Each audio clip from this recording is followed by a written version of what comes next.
There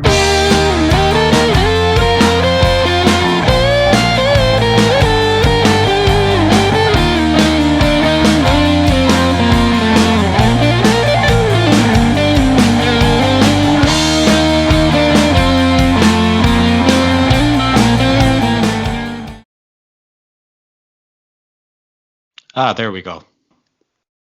So I'm here with Gavin McGuire. Gavin, tell us a little bit about yourself. Well, thanks very much for having me on the show, Morris. No problem. Yeah, I'm not sure what much there is to say, really. From Carrickmacross in Monaghan, that general area, and been in bands most of my life. Most of them unsuccessful. One of them got a modicum of success in the sort of mid-noughties and through till about 2012, and we did a few things and had a laugh, and now I live and work in the States, and yeah, life's good. I have to say that. Yeah, so in terms of Mike Got Spiked, we'll say, how did that band form? Well, I'll try and be succinct because there's a long and probably uninteresting backstory, but the long and short of it is that Conal McMahon, the guitarist in Mike Got Spiked, he and I went to school together. So I've known him since I was 12 years of age, which is amazingly 30 years now.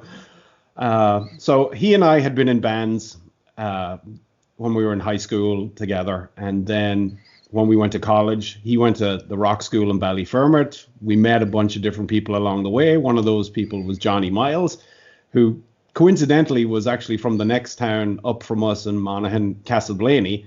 So even though he'd lived only 10 miles away from us, we'd never met him. Even though we'd all been playing in musical circles, we'd never met. So Conal met Johnny, and they just were kindred spirits. They immediately hit it off and became really good friends. And we'd also met Dave Lodge, who also had gone to the Ballyfermot Rock School a year prior to Conal and Johnny. So we'd met Dave through another friend, and he was from Swords in Dublin, and he had a big gang of musical colleagues as well, and was kind of our group from Carrickmacross and Blaney mingling with that Dublin group. And the whole Mike Got Spiked thing came out of kind of the ending of a bunch of other bands. Myself and Conal had been in a band called Cousin It with our friends from Carrickmacross. Conal then had set up a band at the rock school called Fingermouse, which had myself, Johnny, and Conal in it. And then Conal also had another band with Dave and Johnny called Red Clown. And the three of those bands kind of came to an end roughly around the same time. Yep. And Fingermouse Fingermouse was kind of going on and whatever, but eventually the lads, I was not in Fingermouse at this point. I had been in it and then left, and Dave took over what I was doing. Anyway, as I said, it's a long, uninteresting story, but the long and short of it is that Conal, Dave, and Johnny asked me in 2002, hey, I wasn't playing music at the time. They'd asked me, hey, do you want to join Fingermouse, as the name was then? We're trying to do something a little bit different than what we were doing, and we want someone to be out front singing. Conal had been singing and playing guitar and doing all the vocals, and Dave and Johnny doing backing vocals, but they wanted to take it to another level, I guess, and thought that a front man or someone out front was going to be needed. So I joined in, I think it was April, May 2002, joined the three of those. They had a set of songs that they had been playing, and we immediately basically started playing shows with those songs and tried to start writing some of our own. We played for 6 months under the moniker of Fingermouse, and we were doing all sorts of crazy stuff. Like I would play drums on one song and Dave would be out front, and then another song Conal would be singing, and then another song I'd be singing, and it was like 3 different bands all in one. Yeah. And so kind of the songs that survived from, eventually we decided, well, let's put Gavin out front. He's probably the better singer of the 4 of us, probably being the word there. And Dave, obviously was the best drummer in our band, and Conal's the best guitarist, and Johnny the best bassist. So we said, let's settle on a kind of structured setup for the band. And once we did, I think that just solidified the sound and kind of the vibe we were going for, because, Speechless and 5 Second Heaven and that kind of ska, metal, funk type of thing just solidified and naturally came organically from what we were doing. And they're the songs that kind of, I suppose, lived on longest for us and probably have the most following, or the songs that resonated most with people. The two songs that kind of stuck that had, Whiskey for Me Tay, that was a Fingermouse song that Connell sang. So we just kept it like that. We thought it was kind of a quirky one. And I don't do kind of comedy voices and accents well. Connell is a master of that type of stuff. So we left him with that. And the other song, Broken Toys, which was on our first album, Dave actually wrote and sang that song originally, and I was playing drums, but it just seemed strange if I wasn't singing it. So we flipped that and kind of went from there. And that's how the band in a nutshell kind of got together. Just friends jamming, like all bands. You basically start out with just your mates. You try and put a decent lineup together and you have a go at it. I mean, even the name is a bit of a joke, because I'm of the mindset that all band names are kind of bullshit, to be honest, until they've got a context for them. And I've been in so many bands where you're trying to brainstorm and get a good catchy name or something that's original. And Connell, I think, just threw out a line like, it'd be great to have like a 3-word name, something that rhymes, like, Mike Got Spiked or something along those lines. And someone, I can't remember, basically said, "Oh, Mike Got Spiked, I like that." And we kind of just stuck it. It was kind of a joke name, but it seemed to be there was nothing called Mike Got Spiked. There wasn't a drink. There wasn't another band. There wasn't a movie. There was none of that. So, we did a Google search and nothing came up, and we were like, that'll work. Let's do it. Yeah. So, and in terms of you guys writing, did you all have different ideas, different influences, or did it all just kind of come together? Yeah, I think we'd all say that we have similar influences. We're kids from the late 70s. All of us grew up were born in the late 70s, and ergo our musical awakening happened about 10, 12 years later. So late 80s into the early 90s is where our musical education came from. So everything from the Guns N' Roses and Metallica, Slayer, Pantera, all that type of stuff. That was probably our early musical education, all the way through the grunge era.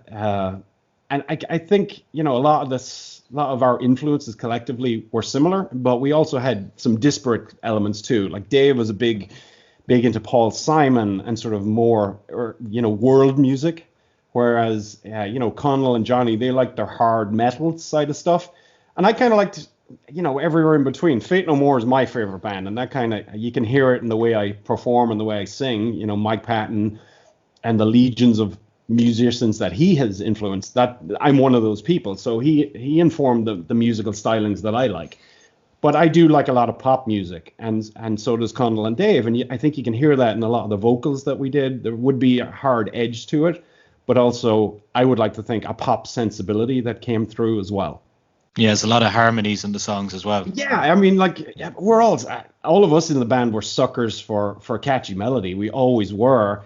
And Dave just has a real good songwriting ear. He's brilliant at putting in the backing vocals and the oohs and ahs and the ear candy stuff that, it's not the lead vocal, but it adds so much in terms of, counter melodies and just that ear candy stuff that like really brings the song to the next level. And that was one of the things that really impressed me with Dave Lodge from a very early point in our band. Was he just had that understanding of how to take a song to the next level. And, all the lads in Mike Got Spiked were the best musicians I've ever played with. Connell is just, you wouldn't call him a shredder on guitar, but he's one of those guys that just has an amazing ear for melody and an interesting riff.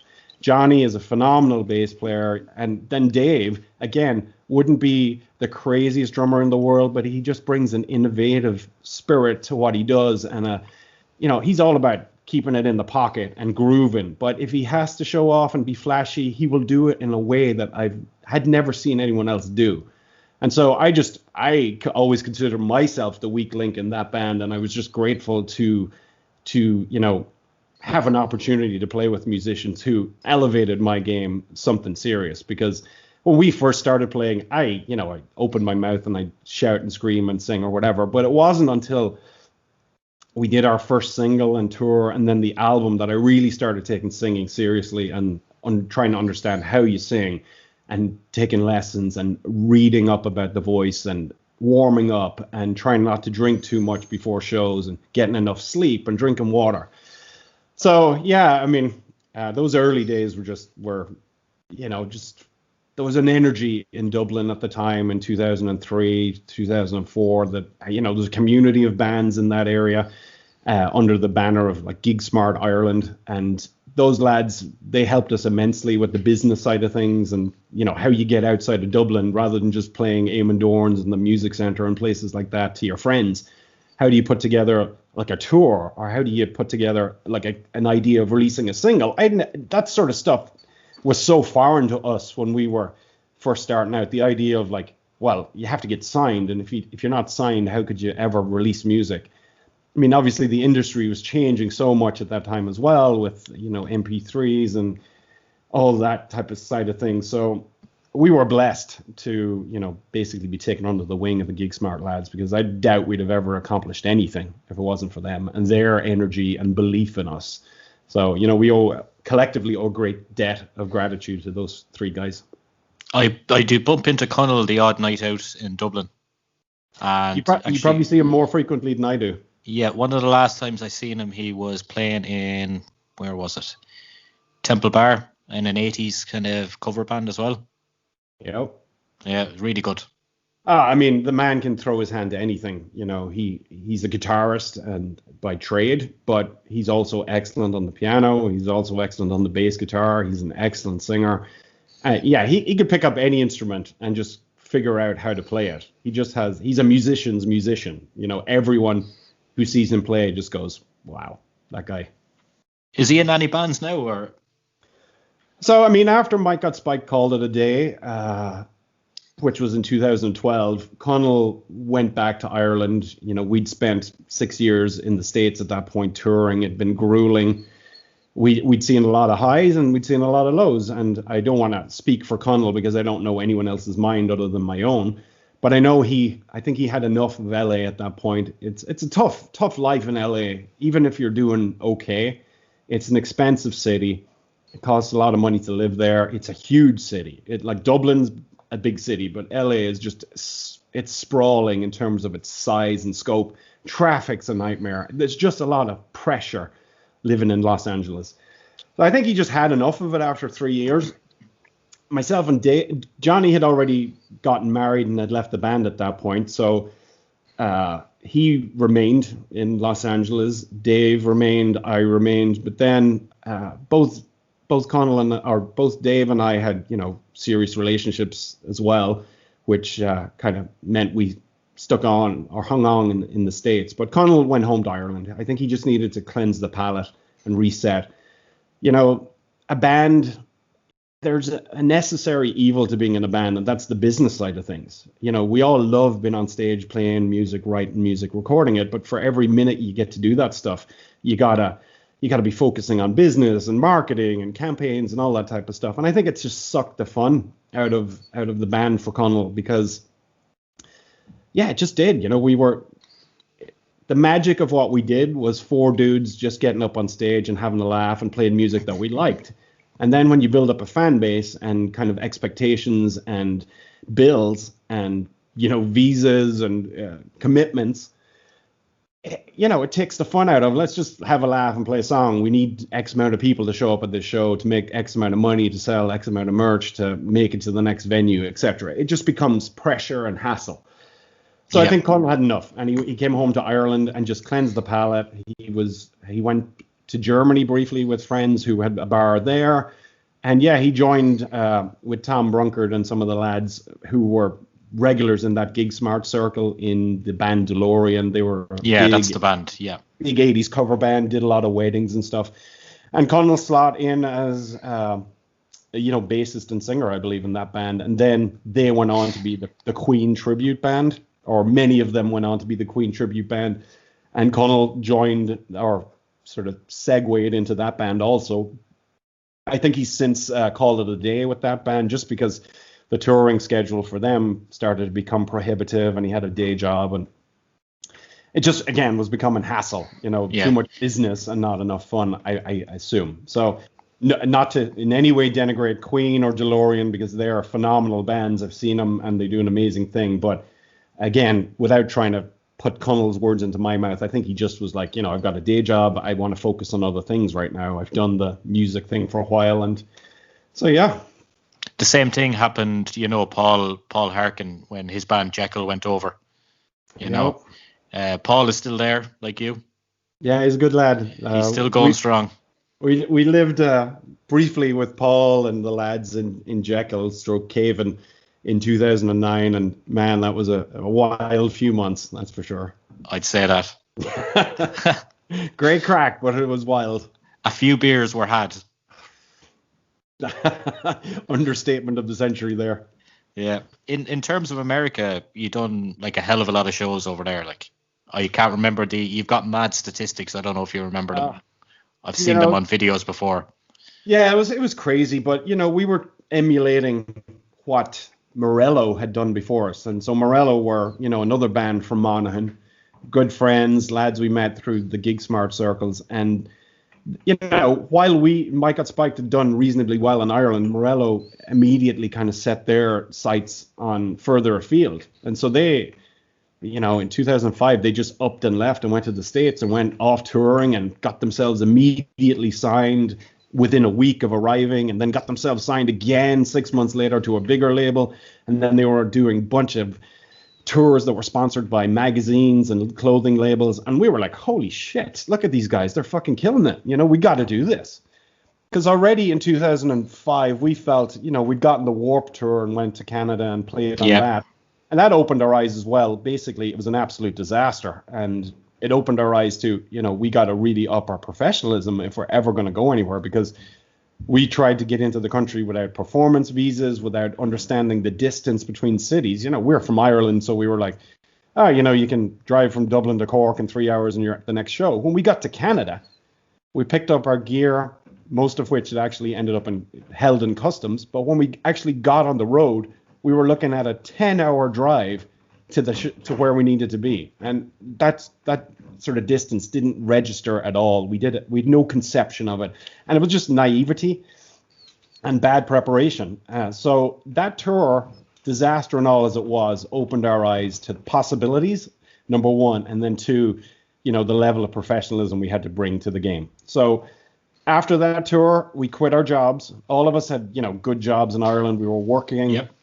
The four of us all quit our jobs, for better or worse, and decamped to Carrickmacross. We rented a house, the four of us in a house, and started taking our shit seriously. We started practicing every single day. And then within that practice, we were doing like drums and bass practice together, and then guitar and bass practice together, and then all the vocalists practice together, and then a band practice. So we started trying to write more songs, we'd already released a single and an album at this point. So we were like, we need to really build some decent material. If we're going to go to the States, let's get tighter, let's get fitter. We knew that going on tour is no joke. You got to be in some sort of shape, despite what some musicians might look like. It takes so much out of you going on tour. So we tried to get ourselves in shape in terms of, musical chops, the songs we were writing, and then, of course, what we physically looked like. So I think we were in pretty good shape at that point in our lives. And, it was just another year of madness. We were partying a lot as well, and people from Dublin would come down on the weekends. It was just a mad time in the country. But after that, we decided, again, based on what Morello had done, they were seeing a great deal of success, or at least that's what it looked like. So we said, all right, let's follow that. And, we did all the stuff, got the visas, basically sold all our gear, all our possessions in Ireland, moved over to the States in July 2006, bought whatever we needed to get on the road over there, and just started touring. And, there's a big difference between America and Ireland. You do a week or two in Ireland, you're done touring for that cycle. You got to let it sit for 3 months, 6 months, whatever it is. In the States, you could basically play every day all year long because the country is so vast. So that's what we did. We literally started. Our first ever show was in Michigan, just outside Detroit, Michigan, and we started playing. We were like the first band on this bill, and basically no one saw us, and it was a huge anticlimax. But the next day was great, and we'd highs and lows, and we just kept doing that, repeating. We'd play a town, we'd do our best, we'd play our best show, we'd make friends with all the other bands, we'd find out who the promoters were locally, and then try and come back 3 months later, and we were building up a following from the ground up. Like nobody knew us, or almost no one knew us. And we just kept doing that repeatedly for the first, so let me see, at least 2.5 years, we just were touring nonstop across the States. And then once we got it down, we were doing 7 nights a week. There was no breaks. Initially, we'd have a Friday, Saturday, nothing Sunday, Monday, Tuesday. And, if you're not playing, you're not making money. You're spending money, you're losing money. So over time, we figured all that out. And just when we'd go on tour, it was 7 days a week, every week. And that's killer, between vocal issues. Thankfully, I didn't have too many. But some nights you just had a bad night. You're changing climate. In the States, it's such a vast country. 1 minute you're in a desert, the next minute you're in snowy conditions or in a moist climate, and that plays havoc on your voice, or you're not sleeping. We were living out of a van basically, so you're not getting. Were you staying in the van, or were you staying in hostels, kind of thing? So initially the plan was that we lived off a very meager budget. We had budgeted out like a food budget and accommodation, but the thought was, we can stay in the van, but let's just use our Irish charm to befriend people at the shows. And after the first week or so of reticence, we were quite shy, I guess, and didn't want to be so in your face about asking people. But after that, we got very adept at basically, after the show, you have to be a bit larger than life here in the States. All the bands, even kid bands, had their shit down. They all had merch. They'd all had stickers, mailing lists. And 15-year-old kids had a better game than we did. So we quickly noticed this, and we're like, all right, after the shows, we got to get down. The 20 minutes after you come off stage is the time where you got to sell your merch, make your friends, get out there and do whatever you got to do. So every one of us in the band had a role between both when we were traveling and performance, and then after the show. So Dave because he was the good looking one. So we sent him into the crowd immediately with stickers and free shit to go and befriend people, get their emails so we could get a mailing list together, and then, befriend other bands. Connell and Johnny, they were the party guys. So they would always be like, to the bar, get the shots, get chatting with people. And I was kind of more the business end of things, like make sure we're getting paid, make sure I know where we're going tomorrow, make sure we have all the logistics in order. But yeah, when we got our shit together, and that first 6 months of touring was probably rough. One day we were in Florida, the next day we were in Alabama, and then the next day we're back in Florida. And we just, again, didn't really understand how big the country was. And we burned through so much money buying petrol for the van and crisscrossing the state when we should have, had a sequential order to the tour. But we were just taking whatever we could get and figured we'd learn from there. But I mean, it was an amazing experience. And some of the best and worst times of my life were on tour in the States here. I would imagine if you asked any of the lads, though, they'd have no regrets. Oh, no, absolutely not. Some people, you could look at the band's career, Mike Got Spiked, and say it was the best thing we ever did or the worst thing, depending on your vantage point. Because, I think we let our fans in Ireland down because we weren't around and they didn't see us for, basically, we'd play a show or two a year in Ireland. At Christmas. Yeah, basically at Christmas. And people grew up. People that were hardcore into Mike Got Spiked grew up and moved away in those years. And then when we came back, I guess they just lost track of what we were doing, or maybe lost interest, or grew up, or their tastes had changed. So there's one way of looking at it like that when we left to go tour America, we were riding high in Ireland, and we were very popular, at least in the circles that knew us. We were very popular. I mean, we were not chart heroes in any sense of the word, but we could sell out shows, we could make a lot of money, we were doing well in Ireland. And then when we went to the States, we're starting from scratch. We're building up a new following, we're building up a whole new fan base, and we started from zero. But 3 years in, that's starting to pay dividends as well. Just unfortunately that the recession and the economy went in the toilet.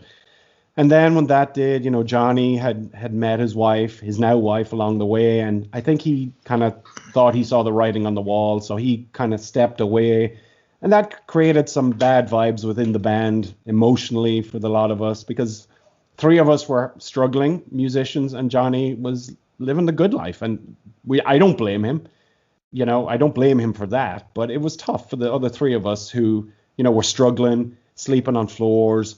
We didn't have phones. We no money, none of that stuff. So we were the struggling musician while the bass player in our band was, living a good life, and fair play to him. And it just took its toll. We'd gotten signed to a management company in LA, and then they had kind of mandated that we don't want you guys touring. We want you guys here in LA. We want you to focus on building your name locally, doing showcases, doing label things. So we weren't touring, and there was no money coming in. So then we had to look to alternate income sources, which meant that we basically started playing in a cover band in Irish pubs around LA. And then that became kind of more of the focus of the band, because we were making money because we could only work at music. We could only do music activities in LA. That was the kind of our visas were predicated on that assumption. So, I don't think any of the lads would regret the years we spent in the States. It seemed like it was, when we looked at the type of band we were, all of our influences, or 90% of our influences, were American in origin. We played American sounding music. People said we sounded American. I sing with an American accent, basically. So it just seemed like a no-brainer, really, to go to the States and try our hand there. Did it work out to the extent that we'd hoped? No, it did not. But, 3 out of the 4 of us met our wives. Some of the greatest people I've ever met, are Americans. I have a great job now that was predicated on, coming to the States. I've met so many cool people, musicians, actors, famous people. Nobody's over the years. I have so many stories about touring. Yeah, personally, I have no regrets, and I don't think the other lads would either. Those few shows, though, when you came back around Christmas time, they were great. The one in was in the Button Factory. Oh man, I remember the first one we did in 2006 after we'd gone on tour that summer. We came home, and I think we did 5 shows in a row, 5 days in a row in Ireland. We played in Carlow, we played in Kilkenny, we played in Dublin, and I can't even remember where all we played, but we did like 4 or 5 shows in a row, something like that.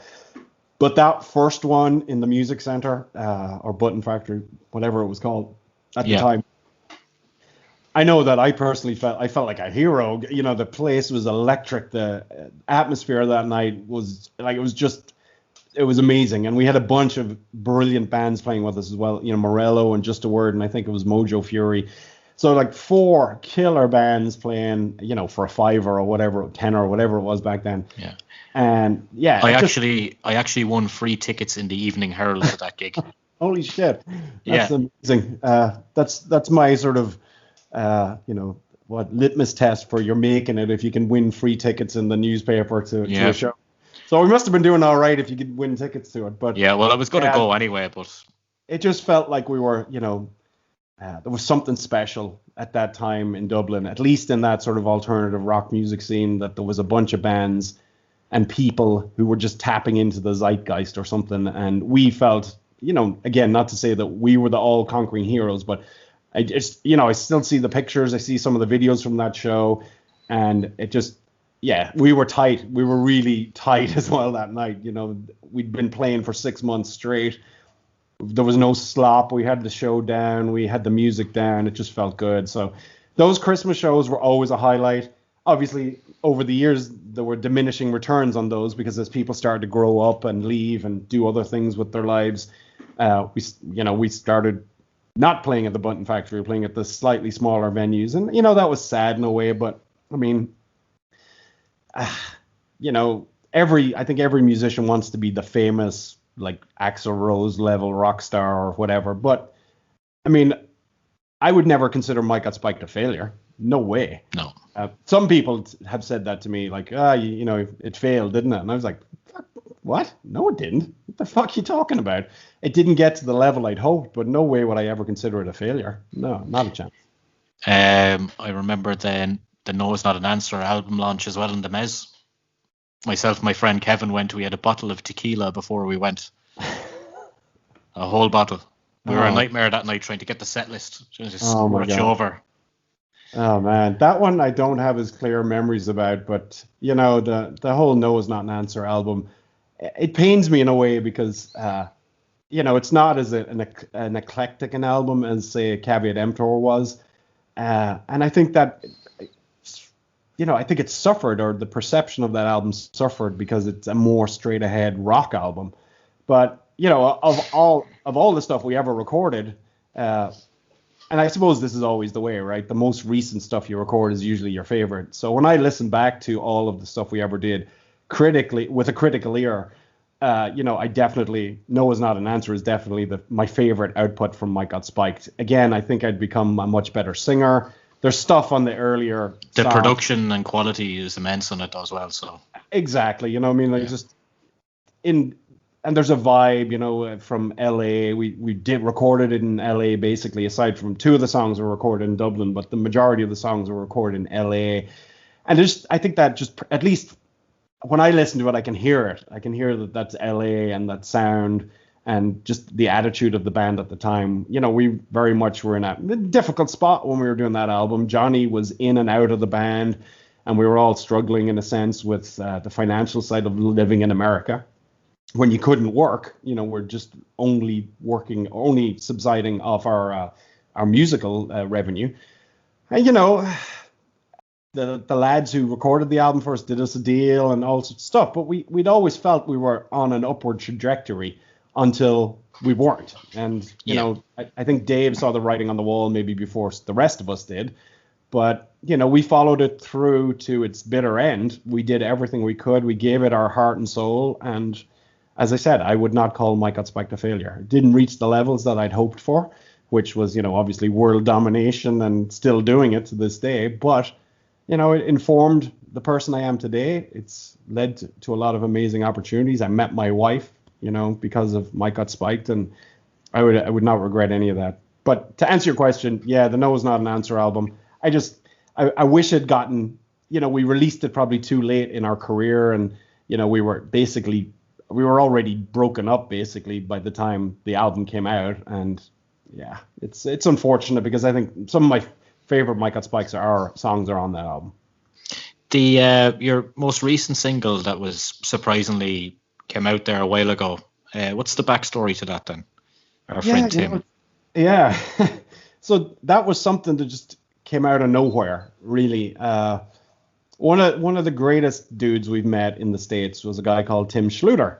And there's many, many characters, as I think the post we put up when we released the song in July, we put up a post without trying to be long-winded about it. But, we've met a lot of amazing people who went out of their way to take care of us, look after us, open their homes to us, give us money, helped us out when we broke down the side of the road, etc., etc. Tim was one of those. And we met him on the second ever show we played in the States. And that was an amazing show, but also ill-fated for me because, as I mentioned earlier, the first show had been anticlimactic because we'd been building up to it for 6 months from when we decided to go to the States. So we got on that stage and we were like, my God, we're playing in America. This is amazing. And basically there was no one there. We technically played before the doors had opened. So there's this huge crowd outside and none of them saw us. And it was just really frustrating. Anyway, second show, we were third on the bill and the place is packed again, like hundreds of people there. And we're like, fuck yeah, this is going to be the show we were expecting yesterday. So we 6 months of anticipation had built up inside of us. And so we opened with like a heavy song. I think it was Step Outside. And it just starts really heavy and within, we're all jumping around. But whatever I did, I lost my balance and I fell awkwardly and bashed my knee off like a stage monitor. And it was one of those things where I immediately know I've hurt myself because I blacked out for like a second or 2 seconds or something like that. And then I'm immediately in shock. I can feel my body is in shock. And so I can't stand, my knee is in agony. I literally can't move it. And I drag myself, trying not to look like I've fucked up or I'm in trouble. I'm trying to be cool about it, but I know I'm also in trouble. So I drag myself to the drum riser and continue singing the song from sort of a prostrate position lying on the drum riser. And the lads are looking at me like, are you all right? And I'm just like, just keep it going, keep it going. And we had a 30-minute, 35-minute set or whatever it was. And by the time we'd finished, I did the whole show sitting on the drum riser and kind of with my leg sticking out, because right now it's swollen. My knee is completely swollen, and I can't stand up. At the end of this show, I can't stand up, and the lads have to basically carry me off.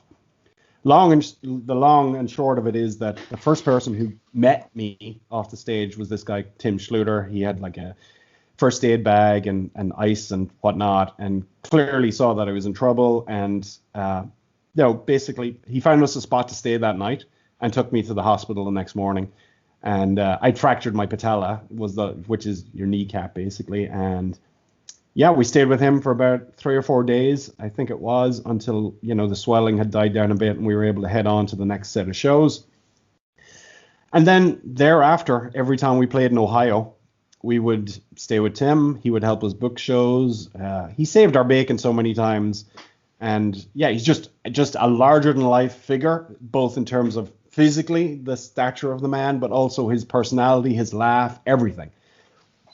So earlier in the year, Tim kind of messaged myself and Connell and Johnny through Facebook as a group message to say that he'd gotten some bad health news, and he had X amount of time left to live, type of thing, And immediately myself and Connell and Dave had said, well, we gotta do something for the man. We gotta, he saved us on so many occasions. We got to do something to show our gratitude.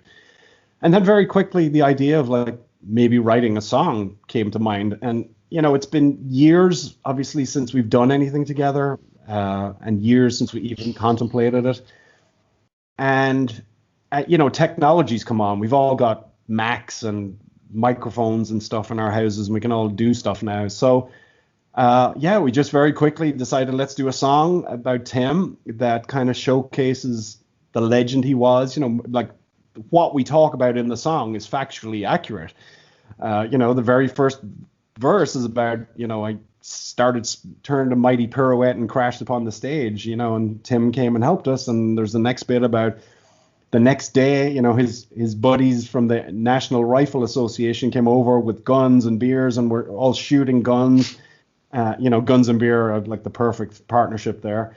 And then, the next time we broke down on the side of the road, and he drove literally 500 miles to pick us up, hitched on our trailer with all our equipment to his van, drove us to a gig, we played it, and then brought us back the next day. Wow. Once the van was fixed. So a legend of a man, and as I've said, there's one thing about, driving into Dublin from Carlow or Kilkenny, it's an hour's drive and you do it and you come back. This was 500 miles. The guy spent his entire day driving to pick us up and then driving back, and had to do it again when the repair had been done.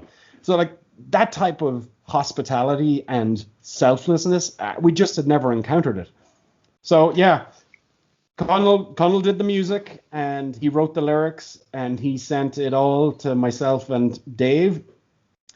And, I did the vocals here at home in this room where I am, and the lads did all their pieces, and then we sent it to Mick Richards at Track Mix, and he mixed it all for us, and, very quickly it all came together. So, yeah, it was one of those songs. It was not planned. There was no premeditated thought to it. After Mike Got Spiked ended, I think, like many bands, you kind of want distance from the other lads. They're my best friends. Connell and Dave, I chat with them regularly. Johnny, not as much. He and I were never the closest in Mike Got Spiked. I think he would say the same, we were different personalities and we probably rubbed each other the wrong way. But I absolute respect for the man in terms of his musicality and what he brought to Mike Got Spiked. But yeah, he and I don't stay in touch as much. And, I don't know if he did or didn't get asked to be involved with the Our Friend Tim thing. Connell just took care of it for the sake of expediency. Connell took care of the music side of things, and we got the song done very quickly. I think from when it was sent to me to when it was mixed and put out into the world was less than 2 months. So that was pretty quick. Again, all credit to Connell, because he basically wrote the lyrics, the music, the melodies, everything. I just, myself and Dave just delivered on what he had done. But it definitely opened the door. As I said, many of us at least from my perspective, there's a reticence. When Mike Got Spiked called it a day, it broke my heart. It's like losing a girlfriend or a friend, or a huge part of your life is done. And the identity that you've built up as the person in Mike Got Spiked, be it the singer, the guitarist, the drummer, whatever it is, that's gone. You're now the former singer in Mike Got Spiked. So, my heart was broken, and my whole life and where I'd kind of seen the direction of my life going totally changed in that moment. And yeah, there's an element of, I'm going to push away Connell and Dave because they were all doing other things. And yeah, it was tough. I have to say it was tough for a while after Mike Got Spiked ended. So the idea of getting back into bed with the lads, kind of a little strange initially. I was reticent. But then once we got into it, it seemed very natural and happened very quickly. And I think, again, we have no plans for more songs, no plans for shows, none of that. But having said that, it was a positive experience doing that song for Tim. And, ultimately, I think it could leave the door open for more stuff down the line. Again, we all have jobs, we all have wives or significant others. Many of us have children. So I don't see us going out on tour again. There's not a demand for it, Yeah. It's not like we're AC/DC or the Stones or something, and there's people clamoring and offering us crazy money. That's not there. So that doesn't make any sense. Sure, we'll probably jam at parties when we're together, but I mean, the four of us have not been in the same room in a decade. I can't even remember the last time.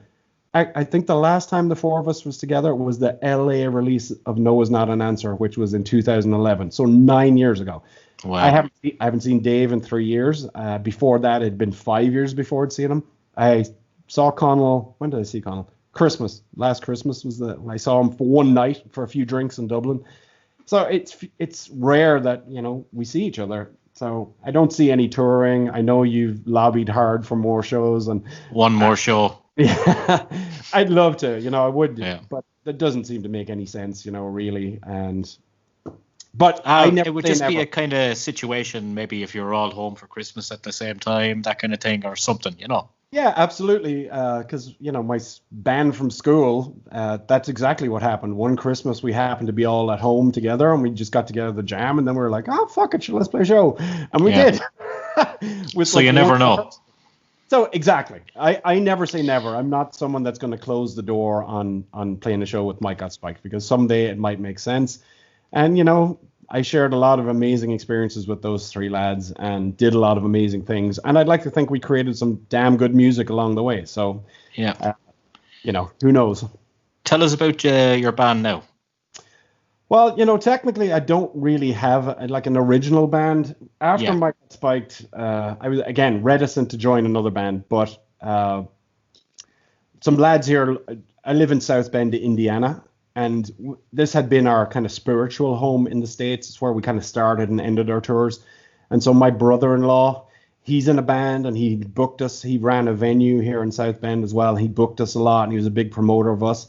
So after moving here, when Mike Got Spiked called it a day, I immediately joined his band. So he had two bands. One was an original kind of pop rock band called Soko Promo. Then he had another band called Something on the Side, which was a cover band. And again, I was just kind of filling in. I was not the lead singer. I was just filling in on sort of background vocals, percussion, a third guitar when it was needed.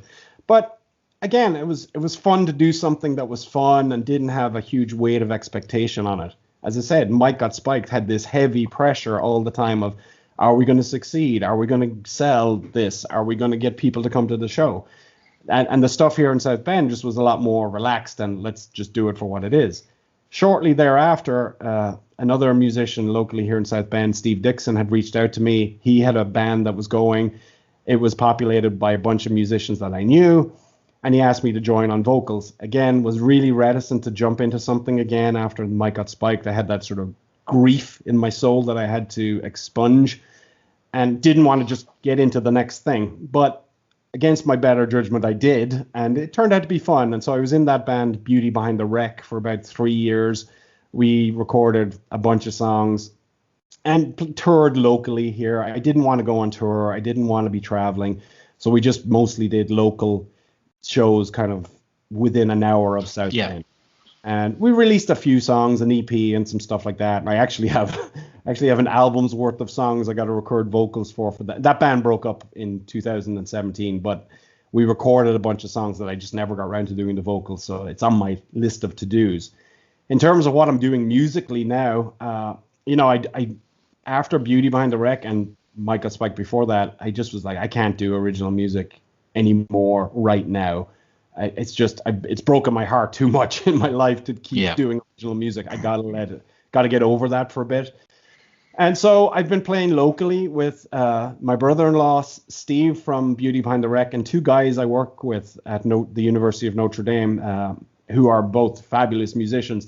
So we're in a cover band called the Geriophonics, and the Geriophonics band it's a long story that I started that band 20 years ago when I first came to America for summer when I was in college. And there's been a rotating door of people. I think about 20 different musicians, including all of Mike Got Spiked, have been in that band at some point over the years. But that's what we're doing locally. We just play some shows. We haven't done much this year, as you might expect. With the pandemic, it's been tough to get out and play any shows, and we just didn't want to take any chances by playing indoor shows. Here in Indiana, there are opportunities to play in some venues, but we didn't want to take the chance. So we've only been doing outdoor shows. And it's been a really mild summer and then an Indian summer. So we've been able to play up until about a few weeks ago. But I think we're done now probably until March because it gets damn cold here in Indiana in the winter. So there's a lot less pressure anyway than being in an original band. You just kind of people just want to have fun and dance. Yeah, you just play good music that people want to dance to, and then you get paid really well. It's night and day to be in an original band. And it's all this bullshit some people would say about, integrity and your soul and all that. To be honest, I don't agree with any of that. I very much enjoy being in a cover band. We play a lot of music that I really like, and it's made me a better musician. I'm a singer, but I've also played some instruments along the way. And over the last 3 years, I've been playing bass a lot. And while I'm nowhere near as good as Johnny Miles or Barry Monaghan for that matter, I've gotten better at both playing bass and singing in these last couple of years just by doing songs that are outside of the kind of stylistic type of things I did in Mike Got Spiked. So, I'm singing stuff like Journey and crazy high vocals and then pop stuff that I'd never really done. And it's just expanding my toolkit of the things I can do now as a vocalist. So when the time comes to do original music again, I think I'll be well equipped to, do something a bit different than just the shouting, screaming thing I always did. Yeah, just the diversity has come from what you're doing. Absolutely. And, aside from, there's been a great deal of fun. And, after years of slogging it out with original music, having fun playing cover music, that's just what I need right now. Yeah. Well, it was great to catch up with you anyway. Oh, I mean, my pleasure. And I'm sorry as I tried to maybe allude to earlier, I talk a lot. And it was brief. Very, very interesting. Well, I appreciate that. And you're too kind for having me on. I appreciate it. No problem. We'll catch up with you soon, Gav. All right, Morris. Take it easy. Thank you. Bye-bye. No bother.